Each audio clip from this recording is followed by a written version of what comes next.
Bonjour les gars, j'espère que vous vous portez bien. Je suis Sergil Berly de Alpha Construction. C'est un grand plaisir pour moi de vous retrouver. Aujourd'hui, je suis sur l'un de nos chantiers. Je pense que vous allez normalement le reconnaître, surtout si vous êtes scotché sur cette chaîne, si vous suivez tout ce que l'on poste.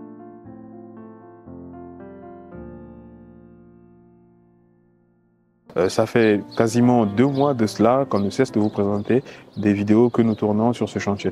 Le but, c'est de vous permettre de connaître réellement comment se passe un projet, comment on gère un projet de construction. Quelles sont les étapes par lesquelles il faut passer en fait pour réaliser votre bâtiment, pour que votre projet réussisse, donc pour que vous ayez un bâtiment durable et puis un bâtiment que vous allez démarrer mais surtout finir, parce qu'il y a beaucoup de bâtiments dans nos pays que les gens commencent mais qu'ils ne terminent malheureusement pas, parce qu'il y a tellement de difficultés, il y a tellement de choses qui se passent sur les chantiers. Donc ici, au début, on vous avait montré, je pense il y a 1 année ou 2 ans de cela, non 1 année on va dire, on avait fait une vidéo ici, nous avons fait une vidéo ici pour vous montrer ce terrain que normalement il allait recevoir un bâtiment. Et donc il allait recevoir un bâtiment, c'est le bâtiment qui s'affiche sur la 3D. Donc c'est un bâtiment qui aura 14 appartements. Il y aura 14 appartements sur 4 étages au total, plus le rez-de-chaussée. Et donc normalement on aura un bureau aussi et puis une boulangerie au rez-de-chaussée avec un garage.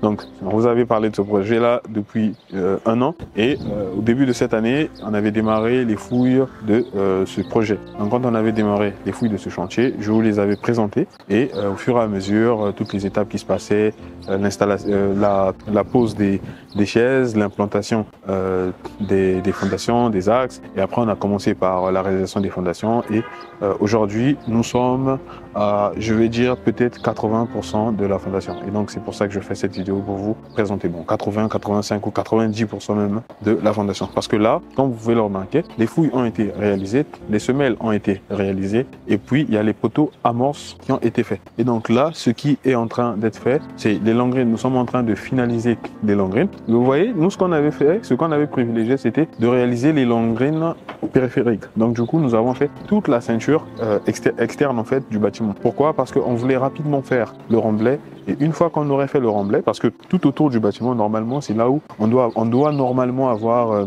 un mur de soubassement qui va très bas. Pourquoi? Pour éviter que le remblai ne sorte. Donc le remblai, c'est la terre qu'on met dans le bâtiment, dans la fondation en fait. Et donc pour éviter que cette terre ne sorte, il faudra avoir un mur qui ceinture tout le bâtiment. Et donc tout autour, nous avons mis un mur qui est assez profond. Et après, au-dessus de ce mur, nous avons mis les longrines. Et après, il y a des longrines qui doivent être réalisées maintenant au milieu du bâtiment. Donc il n'y en a pas beaucoup. Et donc pour ça, on a la possibilité de le faire de façon de faire des longrines suspendues en fait, sans qu'il n'y ait la plupart des éléments, des poutres en fait que vous voyez. Sinon toutes les poutres normalement sont destinées à tenir. Les longrines sont des poutres aussi. Les poutres en fait sont destinées à tenir dans le vide en fait. Donc quand je dis dans le vide, à avoir que 2 appuis. Donc un appui qui est à gauche et un appui qui est à droite. Donc normalement c'est ça. Et la maçonnerie qu'on fait, c'est vraiment que nous dans notre cas, comme je disais, c'est pour éviter, c'est pour contenir en fait le remblai. Donc et du coup ici, nous on se dit pour faciliter le compactage aussi, il serait quand même important d'avoir des petits murs. Donc des murs, on va peut-être mettre 3 rangées de briques ou 4 rangées de briques et c'est ce qui est en train d'être fait. Et sur ça, nous avons posé le ferraillage et après le coffreur passera pour fermer, ensuite pour réaliser, pour couler le béton. Donc les maçons vont couler le béton et voilà.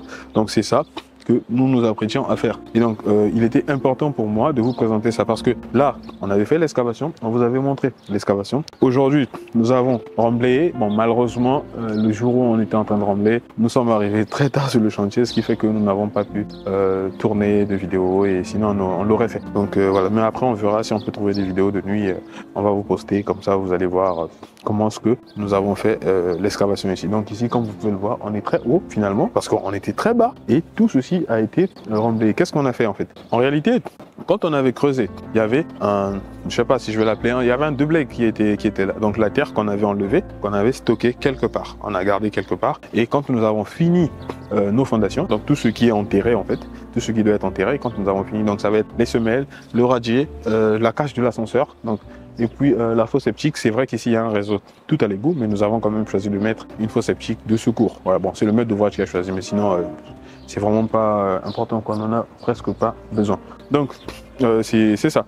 Et donc, quand on finit de réaliser tous ces éléments-là, donc les poteaux armants séquenceurs, il faut prendre la terre qui avait été stockée, remettre cette terre dans le trou en fait. Comme ça, ce trou il va se boucher en fait. Je vais l'appeler comme ça. Donc la fouille que nous avons eu à faire, il faut maintenant faire un remblai contre fondation. Et donc le remblai contre fondation, c'est que nous avons pris la terre qu'on avait stockée, on est venu la poser dans la fouille. Et malheureusement, comme vous pouvez le constater, cette terre ne suffit pas parce que nous avons vraiment surélevé le bâtiment par rapport au terrain naturel. On est allé très haut, ce qui fait que cette terre-là ne suffit pas. Et donc là, qu'est-ce que nous avons fait? Nous avons contacté un fournisseur en fait qui va nous ramener normalement qu'on va mettre là. Et bon, vous allez me dire certains, mais pourquoi vous ne mettez pas le sable? Un camion de 20 mètres cubes de sable, il coûte entre 80 et 100 000 francs. Donc, supposons qu'on doit remplir tout ceci avec du sable, vous pouvez imaginer combien ça va faire. Donc, c'est pas possible. Donc là, on a pris la terre qui a été stockée, on met cette terre là jusqu'à un niveau donné et après on va compacter. Et maintenant, la terre qui sera en contact avec le dallage, bon, c'est vrai que la terre ne sera pas en contact direct, mais la terre qui sera plus proche du dallage, en fait, ne sera pas cette terre-là. À ce moment-là, nous allons prendre le sable de dune. Et donc, c'est le sable de dune que nous allons ramener.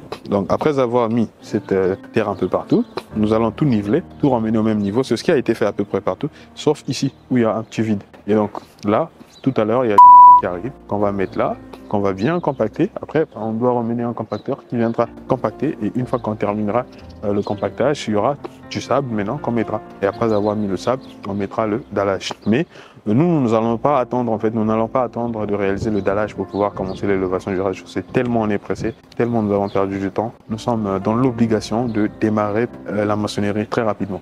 Et donc c'était ça, c'était Sergil Berly de Alphacons.